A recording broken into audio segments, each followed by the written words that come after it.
اللہ نور السماوات والارض، اللہ ہی آسمانوں اور زمین کا نور ہے. اس کے نور کی مثال ایسی ہے جیسے ایک تاک ہو جس میں ایک چراغ ہو، یہ چراغ فانوس میں رکھا ہوا ہو، وہ فانوس ایسا صاف شفاف ہو جیسے ایک چمکتا ہوا تارا، اور وہ چراغ زیتون کے مبارک درخت کے تیل سے روشن کیا جاتا ہو جو نہ مشرق میں ہوتا ہے نہ مغرب میں. اس کے تیل کو اگر آگ نہ بھی چھوئے تو بھی وہ از خود بھڑک اٹھنے کے قریب ہوتا ہے. اس طرح روشنی پر روشنی بڑھنے کے تمام اسباب جمع ہو گئے ہوں. اللہ اپنے ایسے ہی نور کی طرف جسے چاہتا ہے رہنمائی کر دیتا ہے، اور اللہ مثالیں بیان کر کے لوگوں کو سمجھاتا ہے. وہ ہر چیز کو خوب جاننے والا ہے. یہ آیت نور بہت ہی خوبصورت آیت ہے، اور اسی سے سورت کا نام بھی سورت النور ہے. تو اللہ حسی اور مانوی طور پر آسمانوں اور زمین کا نور ہے.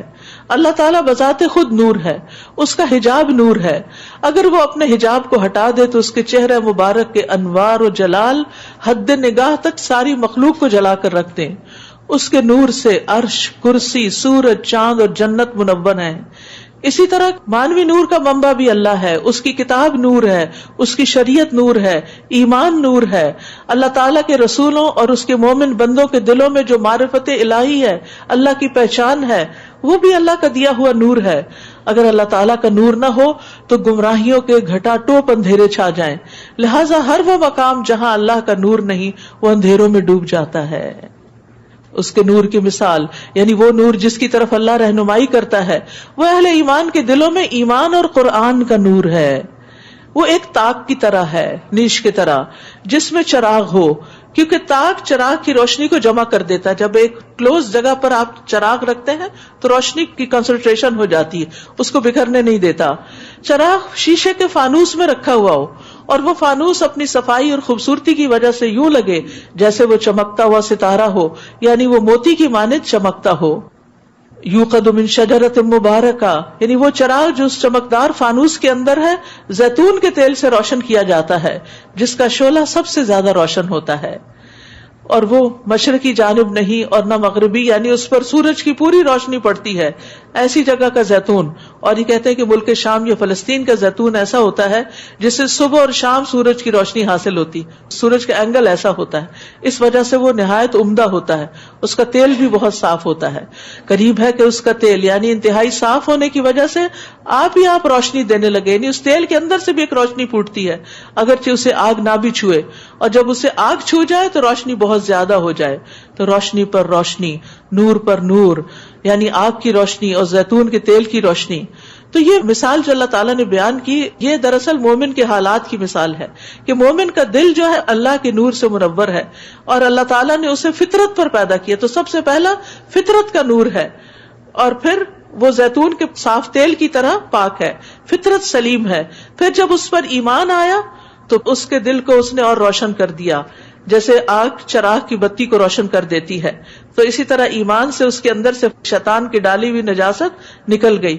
اور پھر اس کے بعد وہ جب قرآن کا نور، علم کا نور حاصل کرتا ہے تو یہ سارے نور اکٹھے ہو کر انسان کو ہدایت کی طرف رہنمائی دیتے ہیں. اور اللہ تعالیٰ جس کے لیے نور نہ رکھے پھر اس کے لیے کوئی نور نہیں ہوتا. تو غض بصر کے بعد آیت نور کا ذکر ہے، کیونکہ انسان جب حرام سے بچتا ہے تو پھر اس کو نور حاصل ہوتا ہے، پھر اس کو ایمان کی لذت اور حلاوت نصیب ہوتی ہے. نور علی نور، تو کتنے نور جمع ہو گئے مومن کے دل کے اندر، جس سے پھر صرف مومن خود ہی فائدہ نہیں اٹھاتا بلکہ اپنے ماحول کو بھی روشن کرتا ہے.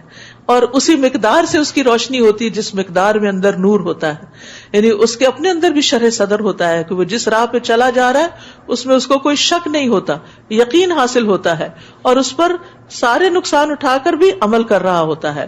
اور ساتھ ساتھ وہ دوسروں کے لیے بھی منبع نور بن جاتا ہے، اوروں کو اپنی زندگی کے نور سے روشن کرتا ہے، ان کے لیے اچھا رول ماڈل بنتا ہے، اچھی مثال بنتا ہے. اور مومن ایسا ہی ہوا کرتا ہے. یہ ان گھروں میں ہوتے ہیں، یعنی ایسے مومن ان گھروں میں ہوتے ہیں جن کے متعلق اللہ نے حکم دیا کہ ان میں اللہ کا نام بلند کیا جائے، یعنی مساجد، اور اس کا ذکر کیا جائے. ان مساجد میں صبح و شام ایسے لوگ اللہ کی تسبیح کرتے رہتے ہیں. یعنی مومن وہ ہے جس کا دل مسجد کے ساتھ لگا ہوا ہے، جہاں نیکی اور خیر اور اللہ کا ذکر ہوتا ہے. ان مجالس سے اس کی محبت بے مثال ہوتی ہے. رسول اللہ صلی اللہ علیہ وسلم نے یہ بھی فرمایا کہ اپنی نمازوں کا کچھ حصہ اپنے گھروں میں بھی ادا کیا کرو اور ان کو قبرستان کی طرح نہ بناؤ. اور وہ ایسے لوگ قرآن کی تلاوت کی جاتی ہے, نماز کا آسمان کو ایسے نظر آتا ہے جیسے زمین والوں سے تجارت غافل کرتی ہے. مردوں کے لیے تو مساجد ہیں اور عورتوں کے لیے ان کے گھر ہیں, عورتیں جن کو انہیں قرآن کی تلاوت سے, ذمہ داریاں کی مجالس سے ان کو اللہ کے ذکر سے غافل نہیں کرتی. وہ اس دن سے ڈرتے رہتے ہیں جس میں دل اور آنکھیں الٹ جائیں گی. تو یاد رکھیے, گھر کا کام کر رہے ہو یا باہر کا کام, نماز کا وقت آ گیا دوڑ پڑے اللہ کے ذکر کی طرف. اور وہ لوگ یہ سب کچھ اس لیے کرتے ہیں کہ جو عمل وہ کرتے ہیں اللہ ان کا بہتر بدلہ انہیں دے اور اپنے فضل سے زیادہ بھی. اور اللہ جسے چاہتا ہے بغیر حساب کے رزق عطا کرتا ہے. اور جو کافر ہے ان کے اعمال کی مثال ایسی ہے جیسے ایک چٹیل میدان میں کوئی سراب ہو جسے پیاسا پانی سمجھ رہا ہو. دھوکا, یعنی کافر جو ہے وہ اپنی دنیا کی زندگی میں اتنا خوش ہے, شراب کی طرح ہے اس کی وہ خوشی, اور جس چیز کو وہ سمجھتا ہے کہ یہ میری اچیومنٹ ہے, یہ میری کامیابی ہے, وہ دراصل جو وہ اس کے قریب پہنچتا ہے تو وہ سوچتا ہے کہ یہ تو کچھ نہیں تھا. ایسا ہوتا ہے انسانوں کے ساتھ. انسان اپنی زندگی میں کچھ تمنائیں, حسرتیں, کچھ گولز, ایمز رکھتا ہے. جب وہ ایک چیز کو اچیو کر لیتا تو پھر واٹ نیکسٹ, کچھ کرنے کو نہیں, کتنا خلا ہو جاتا ہے. پھر وہ آگے بڑھتا ہے, شراب, پھر جب اس کے پاس پہنچتا تو پانی نہیں ہوتا, پھر اگلی منزل پہ روانہ ہو جاتا. تو اللہ کو نہ ماننے والا اور اللہ کی طرف نہ آنے والا ساری زندگی دھوکے میں رہتا ہے. وہ جن سنہری چیزوں کو اپنی کامیابی سمجھتا ہے, جب وہ ان کو حاصل کر لیتا ہے, وہاں تک پہنچتا ہے تو وہ کچھ نہیں ہوتی, وہ تو ہاتھ سے نکل چکی ہوتی. اب تک زندگی میں جو کچھ ہم نے حاصل کیا وہ کدھر ہے, چلا گیا, گزر گیا. تو اس لیے انسان اس دھوکے میں نہ رہے, کیونکہ قیامت کے دن ان چیزوں کا کچھ بدلہ نہیں ملنے والا. حتیٰ کہ جب وہ اس شراب کے قریب آتا ہے تو وہاں کچھ نہیں پاتا, بلکہ اس نے اللہ کو وہاں موجود پایا. مرنے کے بعد تو اللہ کا سامنا کرنا ہوگا جس نے اس کا حساب چکا دیا, اور اللہ کو حساب چکانے میں دیر نہیں لگتی. یا پھر کافروں کے اعمال کی مثال ایسی ہے جیسے گہرے سمندر میں اندھیرے ہوں جسے موج نے ڈھانپ لیا ہو, پھر اس کے اوپر ایک اور موج ہو, اور اس کے اوپر ایک بادل ہو, تاریکی پر تاریکی چڑھی ہوئی ہے, فطرت بھی سلیم نہیں, ایمان بھی نہیں, عمل صالح بھی نہیں, علم کی روشنی بھی نہیں, اندھیروں میں جی رہا ہے انسان. اگر کوئی اپنا ہاتھ نکالے تو اسے بھی نہ دیکھ سکے. جسے اللہ روشنی عطا نہ کرے اس کو کہیں سے بھی نور نہیں مل سکتا, اس کے لیے کوئی روشنی نہیں, کیونکہ نور کا منبع اللہ کی ذات ہے, حسی بھی اور مانوی بھی. کیا تم دیکھتے نہیں کہ آسمانوں اور زمین میں جو کچھ ہے اور فضا میں پر پھیلائے ہوئے پرندے بھی یہ سب اللہ کی تسبیح کر رہے ہیں, تو کیا آپ نہ کریں گے؟ ہر مخلوق کو اپنی نماز اور تسبیح کا طریقہ معلوم ہے, کیا ہمیں بھی معلوم ہے؟ اور جو کچھ وہ کرتے ہیں اللہ سب کچھ جانتا ہے. نیز آسمانوں اور زمین کی بادشاہی اللہ ہی کے لیے ہے اور اسی کی طرف سب کو لوٹ کے جانا ہے. کیا تم دیکھتے نہیں کہ اللہ بادل کو آہستہ آہستہ چلاتا ہے, پتہ بھی نہیں چلتا, اور بادل ایک جگہ سے دوسری جگہ جا پہنچے ہوتے ہیں. ان کی ٹریفک کا کوئی شور اور دھواں کچھ بھی نہیں ہوتا, حالانکہ وہ آپ کی گاڑیوں سے زیادہ بھاری بوجھ لے کے چل رہے ہوتے ہیں, آپ کے ٹرک سے زیادہ لوڈڈ ہوتے ہیں. پھر بادلوں کے اجزاء کو آپس میں ملا دیتا ہے, بہت سے بادل ایک جگہ اکٹھے ہو جاتے ہیں, پھر اسے تہ بتہ بنا دیتا ہے, بہت پیار سے ایک دوسرے کے اوپر جہاں جہاں جگہ ملتی ہے وہ جگہ کو بھر دیتے ہیں. پھر تو دیکھتا ہے کہ اس کے درمیان سے بارش کے قطرے ٹپکتے ہیں. یہ کس کی قوت ہے, یہ کس کی قدرت ہے, یہ کون ہے اس فوگ میں سے پانی ٹپکانے والا. کبھی کبھی عمارتوں کے پاس سے گزرتے ہیں نا, کبھی آپ کے کھڑکی سے شاید اندر بادل آ جائے, پکڑ کے اس میں سے پانی نکالے, کچھ بھی نہیں نکلتا. اور وہ آسمان سے ان پہاڑوں کی بدولت جو اس میں بلند ہیں اولے برساتا ہے. کبھی آپ ایئر ٹریولنگ کے دوران دیکھتے ہیں کہ بعض بادل بالکل ایسے لگتے ہیں کہ اوپر جیسے کوئی پہاڑ کھڑا ہو. پھر جسے چاہتا ہے ان سے نقصان پہنچاتا ہے اور جسے چاہتا ہے ان سے بچا لیتا ہے. اس کی بھی چمک آنکھوں کو خیرہ کر دیتی ہے. اللہ ہی رات اور دن کا عدل بدل کرتا ہے. بلا شبہ اہل نظر کے لیے ان نشانیوں میں عبرت کا سامان ہے. اللہ نے ہر چلنے والے جاندار کو پانی سے پیدا کیا. ان میں سے کچھ ایسے ہیں جو اپنے پیٹ کے بل چلتے ہیں, کچھ 2 پاؤں پر, کچھ 4 پاؤں پر, اور جو چاہتا ہے وہ پیدا کرتا ہے. اور یقیناً اللہ ہر چیز پر قادر ہے. سبحان اللہ, یہ ورائٹی ان کریشن یہ اللہ ہی کی طرف سے ہے. ہم نے صاف صاف حقیقت بتلانے والی آیات اتاری ہیں, اور سیدھی راہ کی طرف رہنمائی تو اللہ ہی جسے چاہے کرتا ہے. یاد رکھیے یہ رہنمائی دو طرح کی ہوتی ہے، ایک ہوتی ہے علم کی رہنمائی اور ایک ہوتی ہے توفیق کی، کہ علم آنے کے بعد اس پر عمل کی توفیق بھی اللہ دیتا ہے، تو اس لیے ہمیں توفیق کی دعا بھی مانگنی چاہیے۔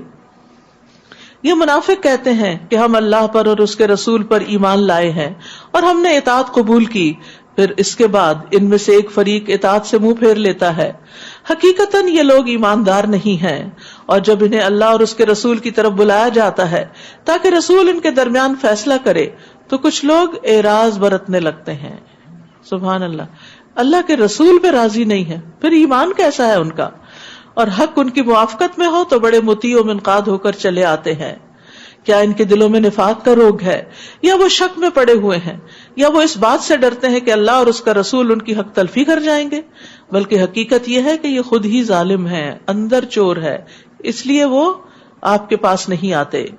انما كان قول المؤمنين اذا دعوا الى الله ورسوله ليحكم بينهم ان يقولوا سمعنا واطعنا واولئك هم المفلحون۔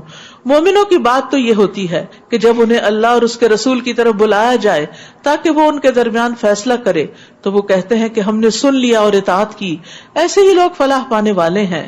اور جو شخص اللہ اور اس کے رسول کی اطاعت کرے، اللہ سے ڈرے اور اس کی نافرمانی سے بچتا رہے تو ایسے ہی لوگ بامراد ہیں۔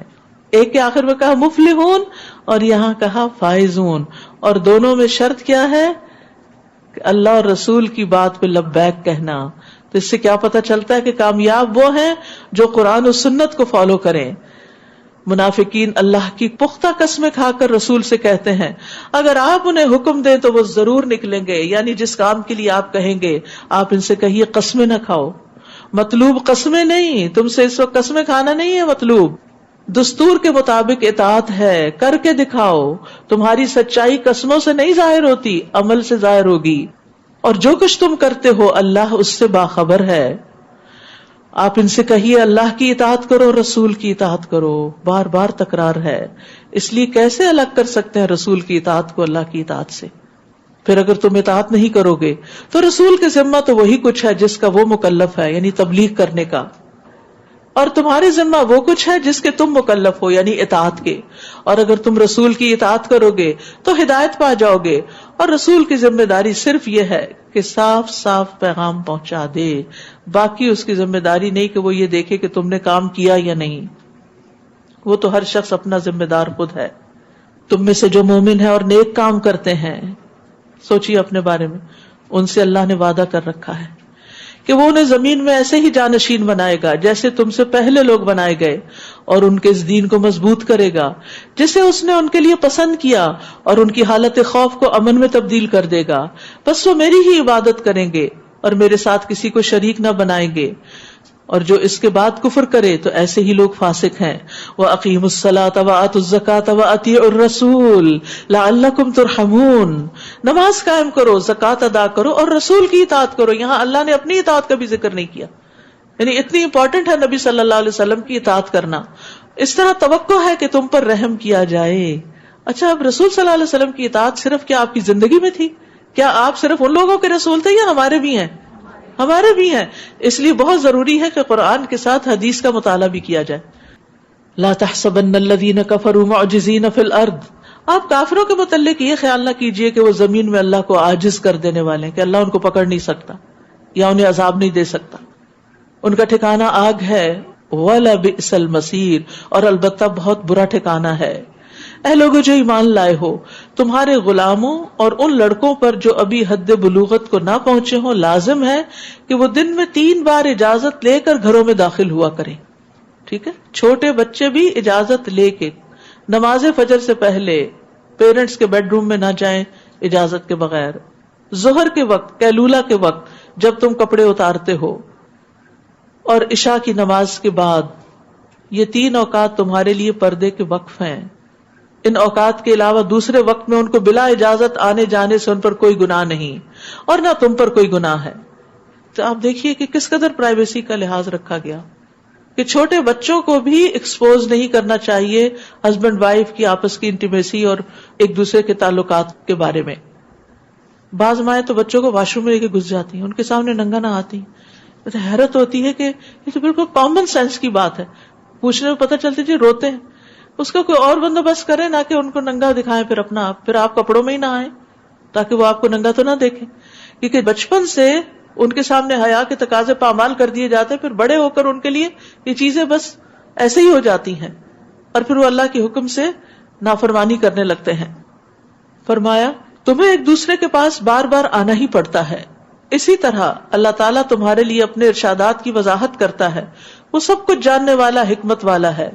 اور جب لڑکے سن بلوغ کو پہنچ جائیں تو وہ بھی اسی طرح اذن لیا کریں جیسے ان سے پہلے ان کے بڑے اجازت لیتے رہے, یعنی گھر میں داخل ہوتے ہوئے.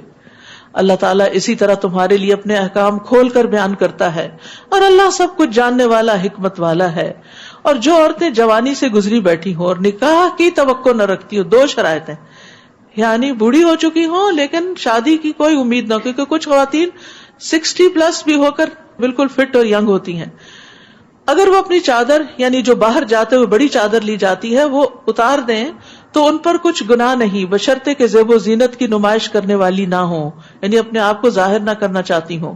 تاہم اگر وہ چادر اتارنے سے پرہیز ہی کریں تو یہی بات ان کے حق میں بہتر ہے, اور اللہ سب کچھ سنتا جانتا ہے.